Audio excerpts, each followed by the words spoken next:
विद्यार्थ्यांनो, मागच्या वेळेस आपण एकूण उपयोगिता आणि सीमांत उपयोगिता यातील संबंध उदाहरणांच्या द्वारे बघितला होता आणि त्यात आपण असं सांगितलं होतं की सीमांत उपयोगिता ही नेहमी कमी कमी होत जाते, या उलट एकूण उपयोगिता ही वाढत जाते. पण ती कशी वाढते तर घटत्या दराने वाढते. आता घटत्या दराने वाढते म्हणजे काय तर बघा, सुरुवातीला एकूण उपयोगिता आपली 15 आहे आणि आता 25 झाली, म्हणजे कितीनी वाढली तर 10नी. त्यानंतर 25 वरून 30 वर गेली, म्हणजे कितीनी वाढली 5नी. याला म्हणायचं घटता दर. पहिल्या वेळेला ज्या संख्येने वाढ होते त्यापेक्षा पुढच्या वेळेला कमी संख्येने वाढ होते, त्याच्या पुढच्या वेळेला आणखीन कमी संख्येने वाढ होत जाते. याला म्हणायचं की एकूण उपयोगिता घटत्या दराने वाढते. नंतर आपण एक वैशिष्ट्य सांगितलं होतं की जिथे सीमांत उपयोगिता 0 असते तिथे एकूण उपयोगिता सर्वोच्च असते. सर्वोच्च उपयोगिता म्हणजे काय तर उपभोक्त्याचं कमाल समाधान. त्याचं कमाल समाधान म्हणजे जास्तीत जास्त समाधान झालेलं आहे. याच्यानंतर त्याला काही त्या वस्तूचा उपभोग घेण्याची इच्छा नाहीये आणि जर जबरदस्ती झालीच तर त्याला त्याच्यातून असमाधान मिळणार आहे. हे असमाधान जे आहे तर ते आपण मायनसनी दाखवलेलं आहे. या उदाहरणामध्ये -5 किंवा -10 हे आकडे आपल्याला हे सांगतात की त्याला जर आपण जबरदस्ती केली उपभोग घेण्याची तर त्याच्यातून त्याला समाधान मिळणार नाही, उलट काय होणार आहे असमाधान होणार आहे. मग ही गोष्ट आपण मायनसद्वारे दाखवलेली आहे. आपण दोन्ही संकल्पनांचा अर्थ पण बघितला होता की शेवटच्या नगाची उपयोगिता म्हणजे सीमांत उपयोगिता, सर्व सीमांत उपयोगितांची गोळाबेरीज म्हणजे एकूण उपयोगिता. आता हीच गोष्ट आपल्याला आकृतीच्या सहाय्याने दाखवायची आहे. तुमच्या समोर आकृती काढलेली आहे, त्यामध्ये तुम्ही बघा, पहिल्या नगाची उपयोगिता 15, त्यानंतर आपल्याला 1 पॉईंट मिळाला. मग दुसऱ्या नगाची 10, मग दुसरा पॉईंट मिळाला. मग तिसऱ्या नगाची 5, मग तिसरा पॉईंट मिळाला. चौथ्या नगाची 0च आहे, त्यामुळे तो पॉईंट जो आहे तो OX अक्षावर आलेला आहे. पाचव्या नगाची -5 आहे म्हणून तो पॉईंट OX अक्षाच्या खाली गेलेला आहे.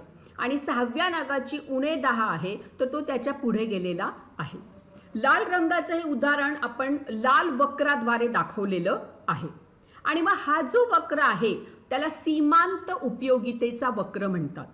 इंग्रजीमध्ये मार्जिनल युटिलिटी असा शब्द वापरला जातो आणि म्हणून MU असं त्या वक्राला मी नाव दिलेलं आहे.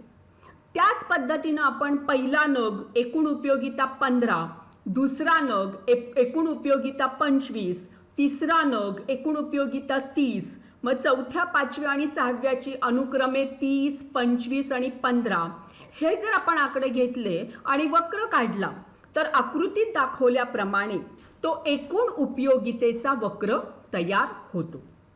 मग हे दोन वक्र फक्त आपण अभ्यासले तरी आपल्या लक्षात येईल बघा की चौथ्या नगाची सीमांत उपयोगिता 0 आहे, त्यावेळेला एकूण उपयोगिता ती सर्वोच्च आहे. वक्रामध्ये पण आपल्याला हे दिसत आहे. हा जो सीमांत उपयोगितेचा वक्र आलेला आहे तो वरून खाली आलेला आहे. जो वक्र वरून खाली येतो त्याला म्हणतात ऋणात्मक वक्र. हा ऋणात्मक वक्र आपल्याला काय दर्शवतो तर हा ऋणात्मक वक्र आपल्याला 2 अक्षांमध्ये व्यस्त संबंध दर्शवतो. याच्या उलट एकूण उपयोगितेचा जो वक्र आहे तो तुम्ही बघा, सुरुवातीला वर जाताना दिसतो, नंतर थोडा स्थिर आहे आणि त्याच्यानंतर तो खाली येताना दिसत आहे. म्हणजे या वक्रावरून पण आपण सांगू शकतो की एकूण उपयोगिता सुरुवातीला वाढते, मग स्थिर होते आणि त्याच्यानंतर ती कमी होत जाते. मग या पद्धतीनं जी गोष्ट आपण उदाहरणावरून सांगू शकतो तीच गोष्ट आपल्याला वक्राच्या माध्यमातून पण सांगता येऊ शकते. तर हा झाला दोन्ही उपयोगितेमधला संबंध. आपला पुढचा मुद्दा आहे घटत्या सीमांत उपयोगितेचा सिद्धांत. कोणताही सिद्धांत ज्या वेळेला आपण अर्थशास्त्रामध्ये मांडतो त्यावेळेला तुम्हाला पहिल्यांदा सांगितल्याप्रमाणे की अर्थशास्त्र 2 प्रकारचं आहे. एक सूक्ष्म अर्थशास्त्र आणि दुसरं स्थूल अर्थशास्त्र. सूक्ष्म अर्थशास्त्रामध्ये आपण काय करतो तर परस्परावलंबन विचारात घेत नाही. एक घटकाचं दुसऱ्या घटकावरचं अवलंबित्व विचारात न घेता फक्त एकच घटक कसा कार्य करतो याचं विवेचन आपण करतो. आता या उपयोगितेमध्ये आपण एका उपभोक्त्यावर किंवा एका व्यक्तीवर प्रयोग करत आहोत. म्हणजे काय झालं की उपयोगितेचा अभ्यास हा सूक्ष्म अर्थशास्त्राचा अभ्यास विषय झाला. मग सूक्ष्म अर्थशास्त्रामध्ये परस्परावलंबन लक्षात घेतलं न गेल्यामुळे साहजिकच या शास्त्रामध्ये जर आपल्याला कोणताही नियम सांगायचा असेल, कोणताही सिद्धांत मांडायचा असेल तर त्यासाठी बाकीचे घटक स्थिर आहेत असं आपल्याला सांगावं लागतं. हे बाकीचे घटक कोणते तर त्या विशिष्ट घटकाशी संबंधित असणारे बाकीचे घटक. आणि मग हे सांगत असताना काय केलं जातं तर हे घटक स्थिर आहे हे जे मुद्दे सांगितले जातात त्याला अर्थशास्त्रामध्ये गृहीतके म्हणतात. मग गृहीतकांचा अर्थ तुम्हाला कळला की कोणती परिस्थिती स्थिर असताना सिद्धांतात सांगितल्याप्रमाणे घडेल हे सांगणं म्हणजे गृहीतक सांगणं. आणि सूक्ष्म अर्थशास्त्रामध्ये कोणताही नियम सांगत असताना नियमालाच दुसरं नाव आहे सिद्धांत. मग कोणताही नियम सांगत असताना आपल्याला तिथे गृहीतके सांगावी लागतात. आणि नियम मांडत असताना सूक्ष्म अर्थशास्त्रामध्ये इतर परिस्थिती कायम असताना हा शब्द नेहमी वापरायचा असतो. मग सूक्ष्म अर्थशास्त्रामध्ये आपण मागणीचा नियम मांडत असू, पुरवठ्याचा नियम मांडत असू, त्या सगळ्या नियमांसाठी आपल्याला एक स्थिर परिस्थिती कोणती आहे ही लिहावी लागते. त्याला आपण गृहीत परिस्थिती म्हणतो. आणि त्याचा उल्लेख सिद्धांतात करत असताना आपण इतर परिस्थिती कायम असताना असा शब्द वापरतो. दुसरा एक मुद्दा की सूक्ष्म अर्थशास्त्रामध्ये जेव्हा आपण एखादा नियम मांडतो तेव्हा त्याला एक शेवटी ते शास्त्र आहे, सामाजिक शास्त्र आहे. म्हणून हा नियम मांडत असताना एक विशिष्ट क्रमबद्धता असते. काय आहे ती क्रमबद्धता तर पहिली गोष्ट की सिद्धांत कोणी मांडला, नंतर त्या सिद्धांताची व्याख्या किंवा तो नियम काय आहे, हा नियम कोणत्या परिस्थितीत खरा ठरणार आहे ती स्थिर परिस्थिती म्हणजे गृहीतके, त्यानंतर त्याचं उदाहरण, उदाहरणानंतर आकृती आणि आकृतीनंतर अपवाद. याचा अर्थ असा झाला की सिद्धांत म्हटलं की सिद्धांत करता, मग व्याख्या, मग गृहीतके, उदाहरण, आकृती आणि अपवाद या मुद्द्यांमध्ये आपल्याला मांडावा लागतो. मग आपण आत्ता 12वीला पहिला सिद्धांत शिकत आहोत सूक्ष्म अर्थशास्त्रातला, तो म्हणजे घटत्या सीमांत उपयोगितेचा सिद्धांत. हा सिद्धांत डॉक्टर आल्फ्रेड मार्शल यांनी 1890 मध्ये शब्दबद्ध केलेला आहे. अर्थशास्त्राची मूलतत्वे प्रिन्सिपल्स ऑफ इकॉनॉमिक्स या ग्रंथामध्ये त्यांनी याचं विवेचन केलेलं आहे.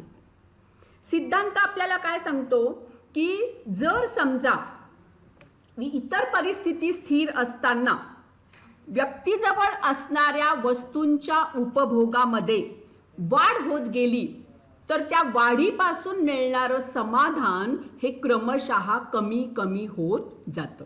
पुन्हा सांगते मी तुम्हाला नियम की विशिष्ट परिस्थिती कायम असताना एखाद्या वस्तूच्या उपभोगात वाढ होत गेली किंवा त्या व्यक्तीजवळ असणाऱ्या वस्तूंच्या साठ्यात वाढ होत गेली तर त्या वाढीपासून मिळणारी उपयोगिता क्रमशः कमी कमी होत जाते. बघा इथे शब्द काय वापरलाय आपण, क्रमशः कमी कमी होत जाणे. मग क्रमशः याचा अर्थ काय आहे की असं नाही होणार की आपल्याला दुसऱ्या नगापासून आपली उपयोगिता 5 ने घटली, मग तिसऱ्या नगापासून 2 नी घटली, मग चौथ्या नगापासून 7 नी घटली, असं होणार नाही. क्रमशःचा अर्थ आहे की आपण 10 वरून 5 वर येऊ, 5 वरून 4 वर येऊ, या पद्धतीनं याला म्हणायचं क्रमशः. पुन्हा एकदा रिपीट करते मी, इतर परिस्थिती कायम असताना व्यक्तीजवळ असणाऱ्या वस्तूंच्या साठ्यात वाढ झाली तर त्या वाढीपासून मिळणारी उपयोगिता क्रमशः कमी कमी होत जाते. हा आहे सिद्धांत अल्फ्रेड मार्शल यांनी मांडलेला. या सिद्धांतामध्ये इतर परिस्थिती कायम असताना म्हणजे नेमकी काय गृहीतकं आहेत, तर ती गृहीतकांमध्ये पहिलं गृहीतक आहे विवेकशीलता. विवेकशीलता याचा अर्थ असा की ग्राहकाची वर्तणूक ही नेहमी अधिक समाधानाकडे, सर्वोच्च समाधानाकडे वाटचाल करणारी असते. तो नेहमी हाच प्रयत्न करतो की मला जास्तीत जास्त समाधान मिळावं. म्हणून तो वस्तूंच्या उपभोग घेताना काय करतो, तर चॉईस करतो की कोणत्या वस्तूंचा उपभोग घेतला तर मला जास्त समाधान मिळणार आहे, आणि त्याची निवड केल्यानंतर मग तो उपभोग घेतो. म्हणजे आपल्याला चहा प्यायचा की कॉफी प्यायची, आपल्याला जर फ्रूट खायचं असेल तर कोणतं फ्रूट आपण खाल्लं तर आपल्याला जास्त समाधान वाटेल, याचा विचार तो करत असतो. याला म्हणायचं विवेकशीलता. दुसरं गृहीतक आहे की उपयोगितेचं संख्यात्मक मापन. बघा, आपण उपयोगितेच्या प्रकारांमध्ये हा भाग शिकलो होतो की उपयोगितांच्या वैशिष्ट्यांमध्ये पण आपण सांगितलं होतं की उपयोगिता मोजण्याचं शास्त्रीय मापक नाहीये. लिटर, मीटर, किलोमीटर ही जी मापक आहे, ग्रॅम, तसं उपयोगिता मोजण्याचं शास्त्रीय मापक उपलब्ध नाही. कारण का, तर उपयोगिता ही व्यक्तिनिष्ठ संकल्पना आहे. उपयोगिता मिळणे म्हणजे एक प्रकारे आनंद मिळणे, समाधान मिळणे, आणि आनंद आणि समाधानाच्या संकल्पना प्रत्येकाच्या वेगवेगळ्या असू शकतात. त्यामुळे साहजिकच ते शास्त्रीय मापकाने आपल्याला मोजता येणार नाही. तरी पण त्या संकल्पनेचं विवेचन आपल्याला व्यवस्थित समजावं म्हणून आपण काय करणार आहोत, अंदाजे ती मोजणार आहोत मात्रांमध्ये, आणि मग या मात्रांमध्ये आपण आता उपयोगिता मोजणार आहोत. याला आपण म्हणतोय की आपण गृहीत धरतोय की उपयोगितेचं संख्यात्मक मापन करता येतं. तिसरं गृहीतक आहे एकजिन्सीपणा. एकजिन्सीपणा म्हणजे काय, तर त्या वस्तूचा आकार असेल, रंग असेल, स्वरूप असेल, दर्जा असेल, याच्या बाबतीत ती वस्तू एकसारखी असणार आहे. कारण तुम्ही बघा, रंगाचा, आकाराचा, स्वरूपाचा या सगळ्यांचा परिणाम आपल्या उपभोगावर, पर्यायानं उपयोगितेवर होत असतो. आणि इथे आपल्याला काय दाखवायचं आहे की एका पाठोपाठ एक नग सेवन केले किंवा वापरले तर उपयोगिता घटत जाते. मग त्याच्यासाठी आपल्याला रंग असेल, आकार असेल, दर्जा असेल, हा एकसारखा ठेवावा लागेल. समजा मी तुम्हाला पोळीचं उदाहरण दिलं होतं. मग समजा आपण असं केलं की पहिली पोळी मीठ न घालता त्याला दिली, दुसरी पोळी पुरणपोळी दिली, तिसरी पोळी त्याला बटाट्याचे पराठे करून दिले. असं जर आपण केलं तर ज्याला गोड खूप आवडतं किंवा ज्याला आळणी खायची सवयच नाहीये पोळी, त्याला पहिल्या पोळीपासून काहीच समाधान मिळणार नाही आणि दुसऱ्या पोळीपासून खूप जास्त मिळेल. मग त्याला समजा बटाटा आवडत नाहीये आणि बटाट्याचा पराठा त्याला करून दिला तर तिसऱ्या पोळीपासून त्याला खाडकन 0 समाधान मिळेल. पण उपयोगिता कशी घटायला पाहिजे, क्रमशः घटायला पाहिजे. मग त्याच्यासाठी त्या वस्तूंचा एकजिन्सीपणा म्हणजे एकसारखेपणा अपेक्षित आहे. बघा, रंगांचा परिणाम पण आपल्या उपयोगितेवर होतो. काही रंग आपल्याला खूप आवडीचे असतात, त्या रंगाची वस्तू मिळाली तर आपल्याला जास्त उपयोगिता जाणवते, आणि एखादा नावडता रंग असेल तर त्याच्यापासून आपल्याला कमी उपयोगिता जाणवेल. मग प्रयोगातलं म्हणजे सिद्धांतात सांगितलेली गोष्ट केव्हा खरी ठरेल, तर त्या सगळ्या वस्तू ज्या आपण प्रयोगासाठी वापरणार आहोत ते सगळे नग कसे असले पाहिजे, एकसारखे असले पाहिजे. त्यांच्या चवीमध्ये किंवा रंगामध्ये किंवा आकारामध्ये पण फरक होता कामा नये. आता तुम्ही बघा, समजा आपण चहावर प्रयोग करत आहोत. जनरली माप काय असतं की कपनी चहा पितो आपण, तर 1 कप चहा, मग दुसरा कप चहा, मग तिसरा कप चहा. आपण जर असं केलं, आधी 1 चमचा चहा दिला, मग एकदम ग्लास भर चहा दिला, मग एकदम छोटासा कप त्याला दिला, मग एकदम मग टाईप मोठा कप दिला, काय होईल, उपयोगिता कधी खूप वाढलेली दिसेल, कधी एकदम कमी झालेली दिसेल. आपल्याला जी क्रमशः घटत जाणारी संकल्पना आहे ती केव्हा समजेल, तर जर सगळे नग एकसारखे असतील तर. म्हणून तिसरं गृहीतक आहे एकजिन्सीपणा. त्यानंतर चौथं गृहीतक आहे उपभोगामध्ये सातत्य. उपभोगामध्ये सातत्य याचा अर्थ असा आहे की एक नग संपला की दुसरा नग द्यायचा आहे. म्हणजे एक पोळी संपली तर दुसरी द्यायची आहे, एक बिस्किट संपलं तर दुसरं द्यायचं आहे. असं करून नाही चालणार की आपण त्याची उपयोगिता मोजतोय आणि त्याला पहाटे एक पोळी दिली 5 वाजता, नंतर एकदम 12 वाजता पोळी दिली. 12 वाजता त्याला जास्त भूक लागलेली असणार आहे, त्यामुळे पहिल्या पोळीपेक्षा त्याला 12 वाजता दिलेल्या पोळीपासून जास्त समाधान मिळेल. आणि सिद्धांत तर सांगतोय की उपयोगिता क्रमशः घटत जाणारी आहे. मग त्याच्यासाठी उपभोगामध्ये सातत्य, म्हणजेच एक वस्तूचा उपभोग संपला की दुसरी वस्तू देणं, दुसऱ्या वस्तूचा संपला की तिसरी वस्तू देणं, हे असलं पाहिजे. पुढचं गृहीतक आहे की वस्तूचं आकारमान योग्य असलं पाहिजे.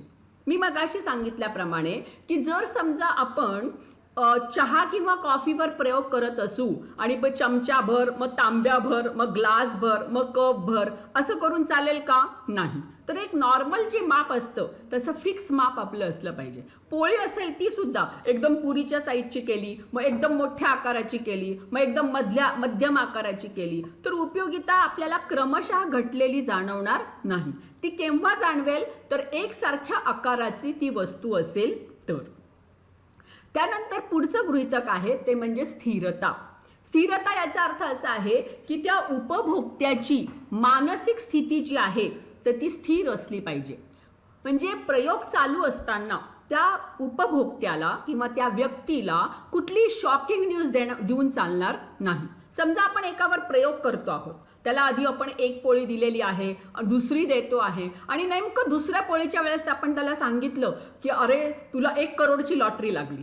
काय होईल? त्या अत्यानंदामध्ये त्याला त्या पोळीतली उपयोगिता 0 जाणवेल काही काळासाठी. म्हणजे काय झालं की त्याची मानसिक स्थिती स्थिर राहिली नाही. त्याचा परिणाम कशावर झाला?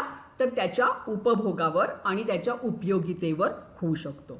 तसंच आहे की त्याला मध्ये मध्ये आपण अंमली पदार्थ खायला दिले आणि मग उपभोग घ्यायला सांगितला, मग 3 पोळ्यानंतर समजा त्याला दारू पाजली तर कदाचित त्याला 4थ्या पोळीपासून जास्त समाधान मिळू शकेल. का?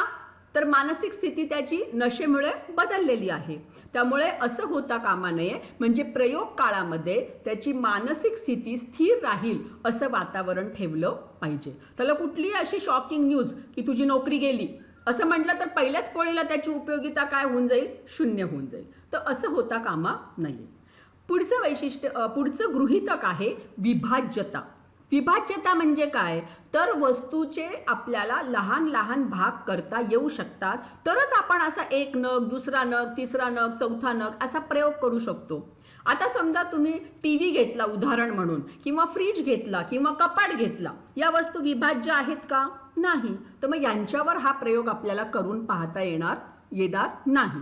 ज्या वस्तू विभाज्य आहे, ज्यांचं आपल्याला लहान लहान आकारामध्ये विभाजन करून देणं शक्य आहे, त्याच वस्तूंचा इथे विचार करावा लागणार आहे. आणि शेवटचं गृहीतक आहे एकच गरज. एकच गरज म्हणजे काय? तर त्या विशिष्ट वस्तूद्वारे तो उपभोक्ता प्रयोग काळामध्ये एकच गरज पूर्ण करत आहे, हे गृहीतक आहे त्याचं. आता तुम्ही बघा, काही गोष्टी अशा असतात की त्या अनेक उपयोगी असतात. समजा आपण त्याला भात द्यायला सुरुवात केली, तांदूळ द्यायला सुरुवात केली, मग आधी त्याला 1 कप तांदूळ दिला, मग दुसरा कप दिला, मग तिसरा कप दिला, असं आपण उदाहरण घेत आहोत. पण आता तांदळाचा एकच वापर आहे का भात करणे? असं नाहीये ना. मग त्यांनी पहिल्या कपाचा तांदळाचा भात केला, दुसरा कप तांदूळ दिला त्याची खीर केली, तिसरा कप तांदूळ दिला त्याचे मोदक केले, तर आपल्याला अशी घटती उपयोगिता जाणवेल का? नाही. म्हणून प्रयोग काळामध्ये ती वस्तू एकाच गरजेसाठी वापरली जात आहे हे आपण गृहीत धरतो आणि मग त्यानुसार एकाच गरजेसाठी त्याचा वापर दाखवतो आणि मग आपण सांगू शकतो की उपयोगिता ही घटत जाणारी असते. समजली गृहीतकं? म्हणजे ही सगळी परिस्थिती स्थिर पाहिजे तरच आपल्याला सिद्धांतात सांगितल्याप्रमाणे घटत्या उपयोगितेचा अनुभव येऊ शकतो. पुढचा मुद्दा मी तुम्हाला सांगितला होता की सिद्धांत करता झाला, नियम झाला आणि मग गृहीतकं झाली की पुढे उदाहरण आणि आकृती. आपण सीमांत उपयोगिता आणि एकूण उपयोगितामध्ये हे उदाहरण ऑलरेडी बघितलेलं आहे की समजा एखाद्या उपभोक्त्याला किंवा व्यक्तीला आपण नग दिले, पहिला दिला, दुसरा दिला, तिसरा दिला, चौथा दिला, पाचवा दिला, सहावा दिला, सातवा दिला, आठवा नग दिला आणि मग त्याला काय उपयोगिता मिळाली, तर या उदाहरणामध्ये पहिल्या नगापासून 10 मात्रा आहे, दुसऱ्या नगापासून 8 मात्रा आहे, तिसऱ्या नगापासून 6 आहे, चौथ्या नगाची 4 आहे, पाचव्या नगाची 2 आहे आणि 6व्या नगाची 0 आहे, 7व्या नगाची -2 आणि 8व्या नगाची -4. याचा अर्थ असा झाला की त्याला 6 नग मिळाल्यानंतर त्याची उपयोगिता आता सर्वोच्च झालेली आहे. पण जबरदस्ती केली त्याच्यावर, 7व्या आणि 8व्या नगांचाही त्याला उपभोग घ्यायला लावला, परिणामी उपयोगिता मायनस झाली. मग आपण OX OY या उभ्या अक्षावर उपयोगिता मोजणार नेहमी मात्रांमध्ये आणि आडव्या अक्षावर नग क्रमांक घेणार. आणि याचा जर आपण विचार केला आणि मग पहिल्या नगाची 10, दुसऱ्याची 8, चौथ्याची 4, पाचव्याची 2 अशा पद्धतीनं जर आपण हे आकृती काढली तर दाखवल्याप्रमाणे MU हा उपयोगितेचा घटत्या सीमांत उपयोगितेचा वक्र तयार होतो. बघा हा वक्र कसा आहे, वरून खाली उतरणारा, म्हणजे कसा झाला, ऋणात्मक स्वरूपाचा हा वक्र झाला. तर हे झालं या सिद्धांताचं उदाहरण आणि आकृती. यानंतर या सिद्धांताचे अपवाद. अपवाद याचा अर्थ काय आहे बघा, की सिद्धांतात सांगितलेली गृहीत परिस्थिती अस्तित्वात आहे तरी सुद्धा सिद्धांतात सांगितल्याप्रमाणे घडत नाही, त्याला म्हणायचं अपवाद. तुम्हाला माहिती आहे की प्रत्येक गोष्टीला अपवाद असतो, तसं या सूक्ष्म अर्थशास्त्रामध्ये आपण जे सिद्धांत मांडतो त्या सिद्धांतांना पण अपवाद आहेत. अपवादाचा अर्थ काय सांगितला, की सिद्धांतात सांगितलेली गृहीत परिस्थिती अस्तित्वात असून सुद्धा सिद्धांत किंवा नियम जसा सांगतो तसं घडत नाही, त्याला म्हणायचं अपवाद. आता इथे घटत्या सीमांत उपयोगितेचा अपवाद म्हणजे काय झालं, की गृहीत परिस्थिती त्या अस्तित्वात होती तरी पण उपयोगिता घटत नाही गेली, उलट ती आपल्याला कधीतरी वाढत जाताना दिसते आहे, त्याला म्हणायचं अपवाद. यामध्ये पहिला अपवाद आहे छंद.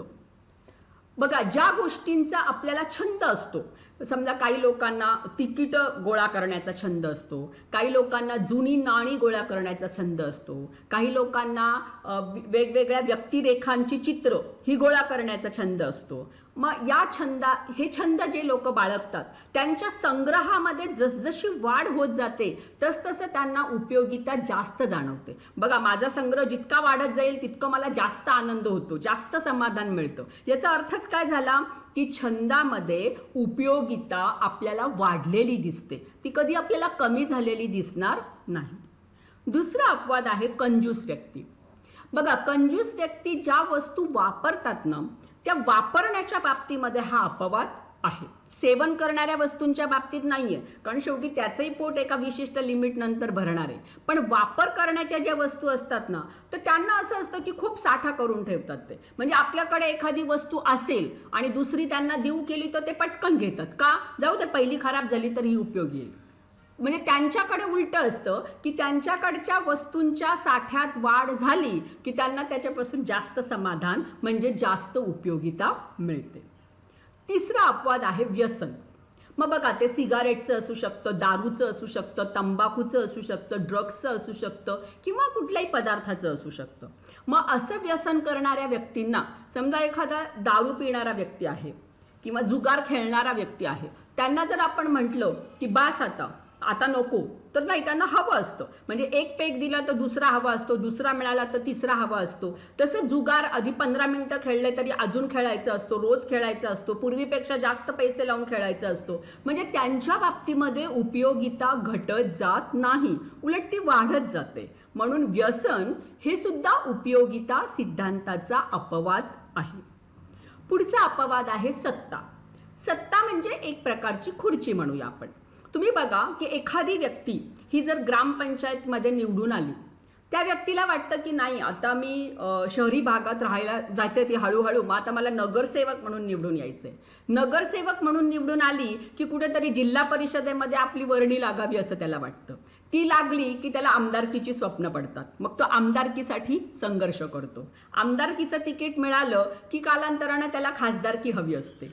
खासदारकीमध्ये पण तो यशस्वी झाला की त्याला मंत्रीपदाची अपेक्षा असते. म्हणजे ही जी सत्तेची हाव आहे, ही जी खुर्ची आहे, हे आपण राजकारणातलं एक उदाहरण घेतलं. तसंच बघा ऑफिसेसमध्ये पण असतं की पहिल्यापेक्षा मोठं पद मला कसं मिळेल याचा प्रयत्न व्यक्ती करत असते. याचा अर्थ सत्ता हे सुद्धा उपयोगिता सिद्धांताला अपवाद आहे. नंतरचा अपवाद आहे पैसा. बघा आपल्याला सर्वसामान्यपणे असं कोणी भेटेल का की माझ्याकडे जेवढा पैसा आहे तो पुरेसा आहे आणि याच्या पुढे आता मला पैशाची गरज नाही, मला संपत्तीची गरज नाही, असं म्हणणार आपल्याला कोणी दिसतो का? नाही. म्हणजे पैशाच्या बाबतीमध्ये सुद्धा उपयोगिता कमी होत नाही, ती आणखीन आपल्याकडे असावा, आणखीन आपल्या पैशाच्या साठ्यामध्ये वाढ व्हावी असं प्रत्येक व्यक्तीला वाटत असतं. म्हणजे तो सुद्धा काय झाला, या सिद्धांताचा अपवाद झाला. तर या पद्धतीनं छंद, कंजूस व्यक्ती, व्यसन, सत्ता, पैसा हे या सिद्धांताचे अपवाद झाले. आता काही तज्ज्ञांनी या घट्ट सीमांत उपयोगितेच्या सिद्धांतावर टीका देखील केलेली आहे. काय टीका आहेत त्यांच्या? तर त्यांचं असं म्हणणं आहे की सिद्धांत मांडताना जी गृहीतकं घेतलेली आहेत ना, ती फार अवास्तव आहे. अवास्तव म्हणजे काय? तर वास्तव परिस्थितीमध्ये त्यांना लागू करणं अवघड आहे. याला म्हणायचं अवास्तव गृहीतकं. जसं आपण म्हणतो की उपभोगात सातत्य पाहिजे, पण असं नेहमी घडू शकतं का की त्याला दिवसभरामध्ये एकदाच काय ते एका मागोमाग एक नग खायला द्यायचे, त्याच्यानंतर आपण देणार नाही, असं होऊ शकतं का? नाही होऊ शकत. समजा अशा काही वस्तू असतात, समजा पेन घेतले आपण, लिहायचे पेन आपल्याला एकाच कलरमध्ये नेहमी उपलब्ध होऊ शकतील का? नाही.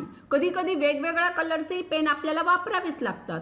याचा अर्थ की त्याच्यामध्ये जी गृहीतकं विचारात घेतलेली आहे ती प्रत्यक्ष व्यवहारामध्ये अंमलात आणणं अवघड आहे. वास्तव परिस्थितीला ते धरून वाटत नाही.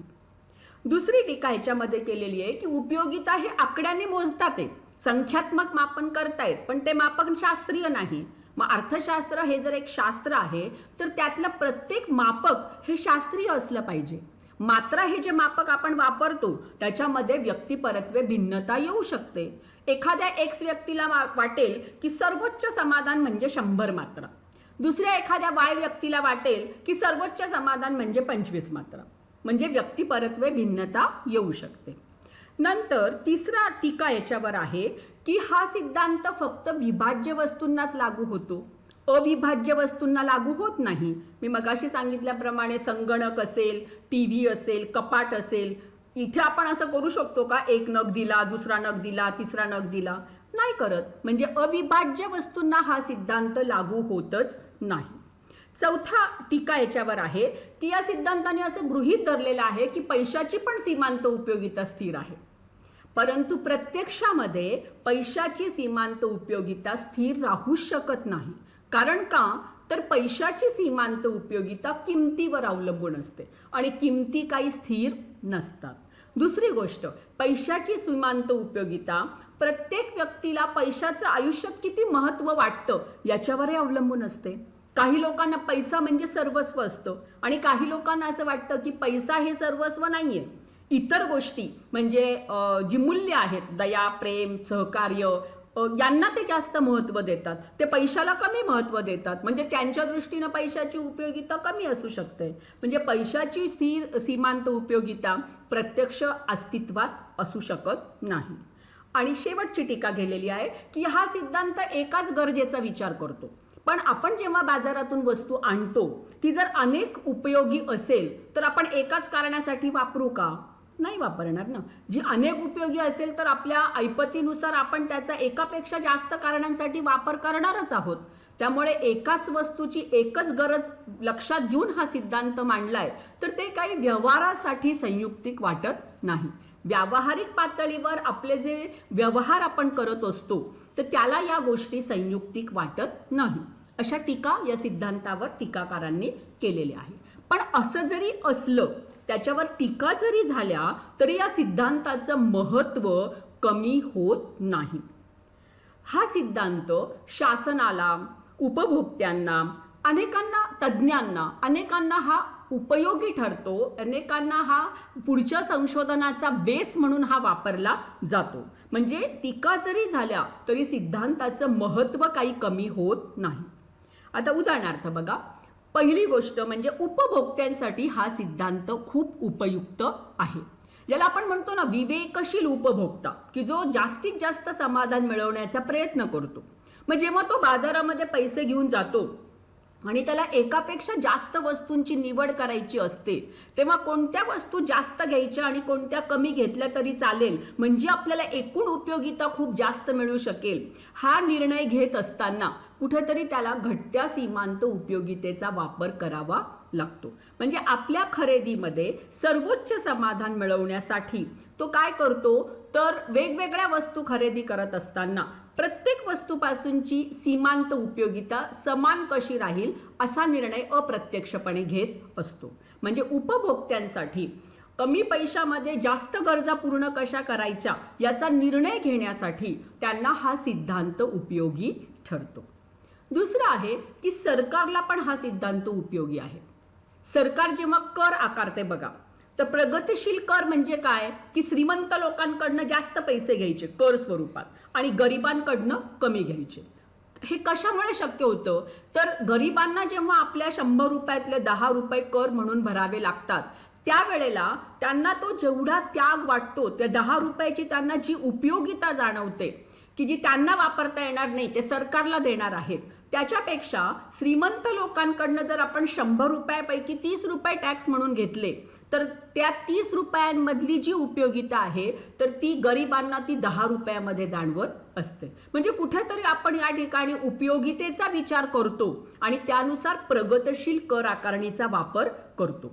किंवा सरकार काय करते, सामाजिक कल्याणकारी योजना राबवत असताना त्याचा लाभ कोणाला द्यायचा, तर अगदी तळागाळातले गरीब लोक, दारिद्र्यात जगणारे लोक यांना देतो. म्हणजे त्यांच्यासाठी किती पैसा खर्च केला म्हणजे त्यांची उपयोगिता वाढेल, त्यांना आयुष्यामधलं समाधान वाढेल, त्यांना सुखकर जीवन जगता येईल याचा निर्णय घेत असताना सरकार पण अप्रत्यक्षपणे उपयोगिता तत्वाचा वापर करते. कोणत्या गोष्टींमधली त्यांची उपयोगिता जास्त आहे त्या वस्तू त्यांना सरकार कमी किमतीमध्ये उपलब्ध करून देते किंवा मोफत उपलब्ध करून देते. आता तुम्ही बघा की आजच्या काळामध्ये ज्या वेळेला ही कोविडची साथ आलेली आहे, तर सरकारने धान्य जे आहे ते मोफत उपलब्ध करून दिलं. हळूहळू लक्षात आलं की धान्याबरोबर इतरही काही वस्तू दैनंदिन जीवन जगण्यासाठी गरजेच्या आहेत. मग ते साबण असू शकेल, तेल असू शकेल, डाळ तांदूळ असू शकतील. फक्त त्यांना आपण म्हणजे फक्त गहू तांदूळ पुरवून चालणार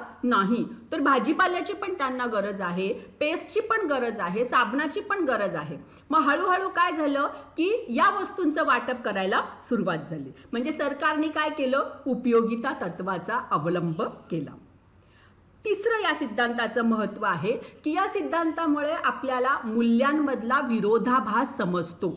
आता मूल्य कशाला म्हणायचं, तर मूल्य याचे 2 अर्थ आहेत.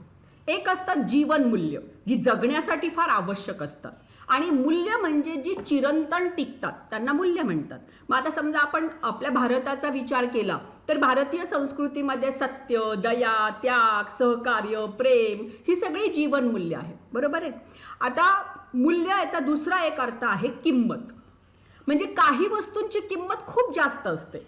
आपण जर हिऱ्यांचे दागिने घ्यायला गेलो किंवा आपण जर एखादी आधुनिक गाडी घ्यायला गेलो तर त्याची किंमत खूप जास्त आहे, आणि काही वस्तूंची किंमत फार कमी असते. आज आपण दुकानामध्ये एक ब्लेड घ्यायला गेलो किंवा एक साधा बॉल पेन घ्यायला गेलो तर त्याची किंमत कमी किमतीमध्ये आपल्याला उपलब्ध होऊ शकतं. म्हणजे बघा, आधी मूल्य 2 प्रकारची, एक जीवन मूल्य आणि एक किमतीचा विचार करता घ्यावी लागणारी मूल्य. मग ही जी आहेत ना किमतीचा विचार करता, कारण जीवन मूल्यांचा अभ्यास मानसशास्त्र करेल, पण किमतीच्या संदर्भातलं जे मूल्य आहे त्याचा अभ्यास अर्थशास्त्र करतं. आणि हे आपल्याला असं सांगतं की प्रत्येक वस्तूमध्ये 2 मूल्य आहेत, एक उपयोगिता मूल्य आणि दुसरं विनिमय मूल्य. उपयोगिता मूल्य म्हणजे काय, तर त्या वस्तूद्वारे आपली गरज कोणती पूर्ण होऊ शकते, किती प्रमाणात होऊ शकते. आणि विनिमय मूल्य म्हणजे काय, तर ती वस्तू घेण्यासाठी आपल्याला किती पैसे मोजावे लागतात किंवा त्या वस्तूच्या मोबदल्यात आपल्याला दुसरी वस्तू किती प्रमाणात मिळू शकते, याला म्हणायचं विनिमय मूल्य. आता यांच्यामध्ये विरोधाभास असू शकतो हे या ठिकाणी त्यांनी दिलेलं आहे. हे उपयोगितेचा अभ्यास केल्यावर आपल्याला कळतं. आता फॉर एक्झाम्पल बघा, पाण्याचं उपयोगिता मूल्य खूप जास्त आहे, हवेचं उपयोगिता मूल्य खूप जास्त आहे, सूर्यप्रकाशाचं उपयोगिता मूल्य खूप जास्त आहे. कारण या सगळ्या घटकांशिवाय आपण फार काळ जिवंत राहू शकणार नाही. ऑक्सिजन तर आपल्याला जर 1 मिनिट नाही मिळाला तरी आपला मृत्यू होऊ शकतो. पाण्यापासून पण आपण जास्त दिवस जिवंत राहू शकणार नाही. वर्षानुवर्ष पाणी न पिता आपण जिवंत राहिलो किंवा कुठलंच लिक्विड न घेता आपण जिवंत राहिलो असं होऊ शकत नाही. सूर्यप्रकाशच नसेल तर अन्नधान्याचंच उत्पादन होणार नाही. म्हणजे या सगळ्या गोष्टींमध्ये उपयोगिता मूल्य खूप जास्त आहे. पण यांचं विनिमय मूल्य तुम्ही बघा, हवेचं विनिमय मूल्य 0, सूर्यप्रकाशाचं विनिमय मूल्य 0, पावसाच्या पाण्याचं विनिमय मूल्य 0. म्हणजे उपयोगिता मूल्य खूप जास्त आहे पण विनिमय मूल्य कसं आहे? 0 आहे. याच्या उलट बघा, हिरे झाले, सोनं झालं, प्लॅटिनम झालं, यांचं विनिमय मूल्य खूप जास्त आहे. ते फार फार पैसे देऊन आपल्याला विकत घ्यावं लागतं. पण ते नसेल तर आपल्या लाईफमध्ये काही बिघडत नाही. म्हणजे त्यांचं उपयोगिता मूल्य फारसं नाही. श्रीमंतांना श्रीमंतीचं प्रदर्शन करण्यापुरताच त्यांचा वापर आहे, तेवढीच त्याची उपयोगिता आहे. गरीब किंवा मध्यमवर्गीयांच्या जीवनामध्ये या वस्तू नसल्या तर काहीच बिघडत नाही. म्हणजे काही गोष्टींचं विनिमय मूल्य खूप जास्त आणि उपयोगिता मूल्य कमी किंवा अगदी 0, आणि काही गोष्टींचं उपयोगिता मूल्य खूप जास्त पण विनिमय मूल्य एकदमच कमी. याला म्हणायचं मूल्यांचा विरोधाभास. मग उपयोगितेचा अभ्यास केल्यानंतर आपल्याला हे अधिक व्यवस्थितपणे समजतं. त्यामुळे त्याचं एक महत्त्व झालं. आणि मागणी सिद्धांताचा आधार. मागणी सिद्धांताचा आधार काय आहे? तर आपण अधिक किंमत असेल बाजारात तर कमी खरेदी करतो आणि कमी किंमत असेल तर जास्त खरेदी करतो. असं का होतं? तर किंमत देतो आपण, पैसे देतो, मग पैशाच्या स्वरूपात आपण करत असलेला त्याग आणि त्या वस्तूंचा खरेदी केल्यानंतर, त्याचा वापर केल्यानंतर त्यापासून मिळणारी उपयोगिता यांची नकळत आपल्या मनामध्ये तुलना होत असते. पैसे देणं म्हणजे त्याग करणं, वस्तू स्वीकारणं म्हणजे त्याचा उपयोग घेणं, उपयोगिता. मग जेव्हा त्यागापेक्षा उपयोगिता जास्त असते तेव्हा आपण जास्त खरेदी करतो आणि जेव्हा त्यागापेक्षा उपयोगिता कमी असते तेव्हा आपण कमी खरेदी करतो. मग याचा अर्थ काय झाला की वस्तूची मागणी करत असताना किमतीकडे बघून आपण किती मागणी करणार आहोत याचा विचार आपण जेव्हा करतो तेव्हा तिथे पण आपण उपयोगितेच्या संकल्पनेचा अप्रत्यक्षपणे वापर करत असतो. यालाच म्हणतात मागणी सिद्धांताचा आधार. मग या पद्धतीनं उपयोगितेचं महत्त्व उपभोक्ते म्हणजे व्यक्ती म्हणून आपल्याला आहे, सरकारला आहे, मूल्यांचा विरोधाभास त्यामुळे समजतो आणि मागणी सिद्धांताचा तो बेस आहे जो मागणी सिद्धांत किंवा जी मागणी संकल्पना आपल्याला पुढच्या टॉपिकमध्ये शिकायची आहे. तर या ठिकाणी तुमचं उपयोगिता या संकल्पनेचं विवेचन पूर्ण झालेलं आहे. आता पुढच्या लेक्चरला आपण मागणी या टॉपिकचा अभ्यास करणार